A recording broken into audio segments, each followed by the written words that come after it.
Hola, ¿qué tal? Soy Lisbeth Abundis y voy a hablar sobre la hemorragia anteparto y posparto. Para definir qué es, vamos a decir que la hemorragia anteparto trata de un sangrado vaginal en la semana de gestación 20, en la cual no está relacionada con el trabajo de parto. Esta va a tener una etiología que se relaciona con el embarazo ectópico, el desprendimiento de placenta o una placenta previa.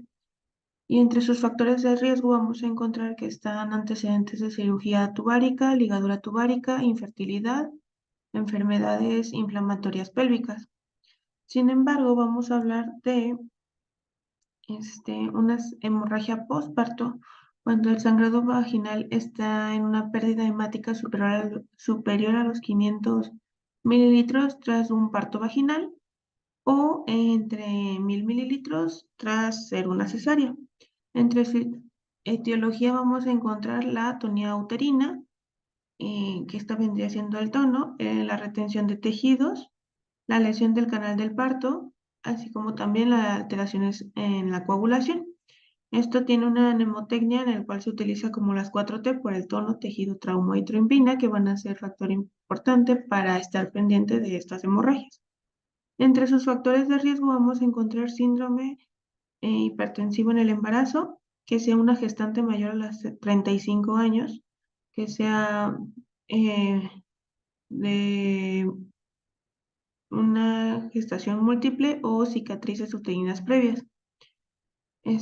Para verificar su clasificación de una hemorragia posparto, vamos a tener que una hemorragia posparto puede clasificarse en temprana cuando se presenta en las primeras 24 horas o 2 horas posteriores al parto, siendo esta la más peligrosa.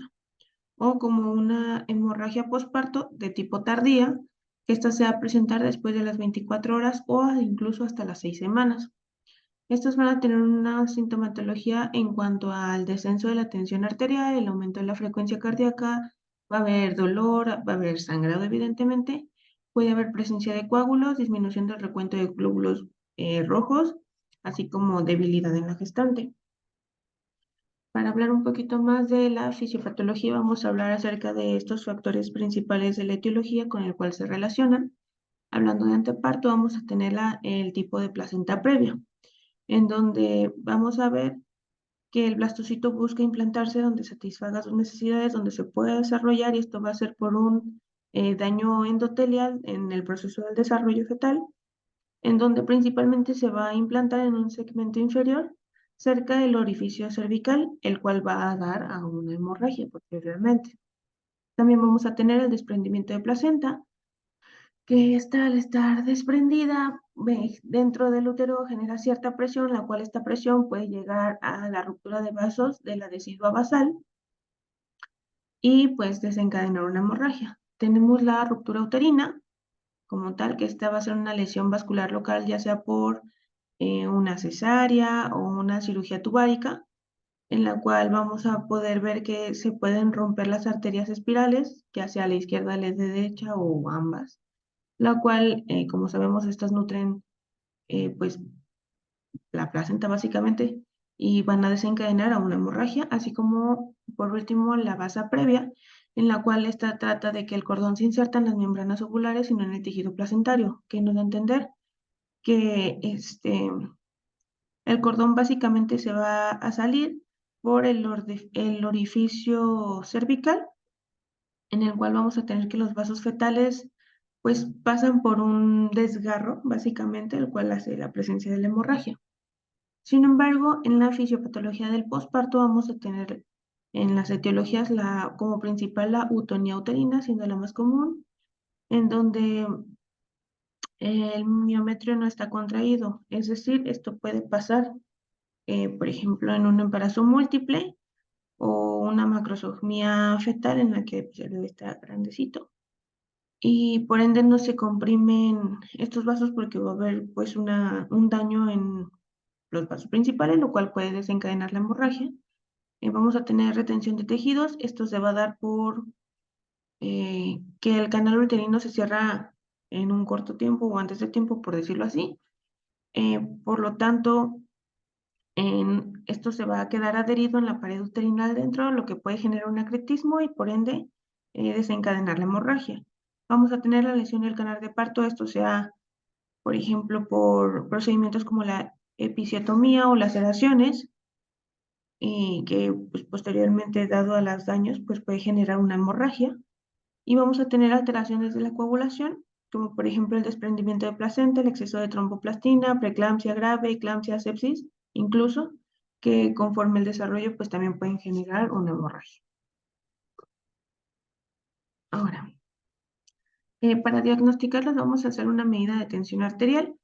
Esta obviamente para identificar afecciones hemodinámicas y cardíacas, en donde lo podemos clasificar como tres: leve, moderado, grave. La leve siendo de 100, una tensión de 100/80, moderada de 80/70, y la grave menor entre 70 y 50. Vamos a tener el sangrado uterino anormal, que vendría denominado así como SUA. Este nos va a ayudar a identificar la pérdida del bienestar fetal, amenaza de parto o placenta previa.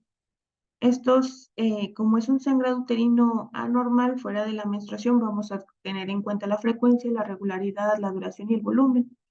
También podemos realizar una ecografía como diagnóstico diferencial de la placenta, así como el desarrollo del feto para saber qué está pasando dentro, así como una anatomopatológico para identificar los coágulos retroplacentarios como hallazgo principal, obviamente, porque pues, no es normal los coágulos.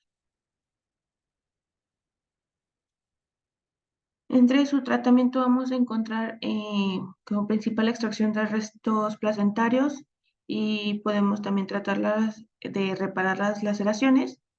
Para evitar la retracción de la musculatura del útero, vamos a aplicar también, si es que es necesario y se está valorando, una transfusión sanguínea para contrarrestar la hemorragia. Vamos a usar uterotónicos como la oxitocina, prostaglandinas y metilergonobina para restablecer el volumen intravascular, la reposición de líquidos, esto para lograr hemostasia, así como también checar el nivel de volumen sanguíneo. Y ya pues en caso de procedimientos quirúrgicos, pues preservar el útero o los anexos que fueron dañados. Entre los diagnósticos, Nanda, que principalmente puse fue el riesgo de shock, dado a la sintomatología que está pasando la gestante, proveniente del dominio 11 de seguridad-protección, en la clase 2 de lesión física. También coloqué dolor agudo del dominio 12 del confort, y clase pues, de confort físico y riesgo de sangrado, esto valorando el nivel de sangrado, del dominio 11 igual de seguridad-protección y de lesión física. Entre las intervenciones vamos a aplicar, por ejemplo, o intentar lograr la disminución de la hemorragia, la prevención misma del shock, el manejo del dolor, manejo de la medicación, de la hipovolemia en el caso de la hemorragia, los cuidados postparto como algo tan básico como la monitorización de signos vitales. Y entre los indicadores no que vamos a tener en cuenta va a ser la severidad de la pérdida sanguínea, el control de los síntomas, obviamente de la gestante, la evolución de este malestar, el control del dolor, la respuesta a la medicación, así como el mantenimiento de los niveles sanguíneos esperados, esto para intentar restablecerla a la normalidad. Y estas serían mis referencias. Muchas gracias.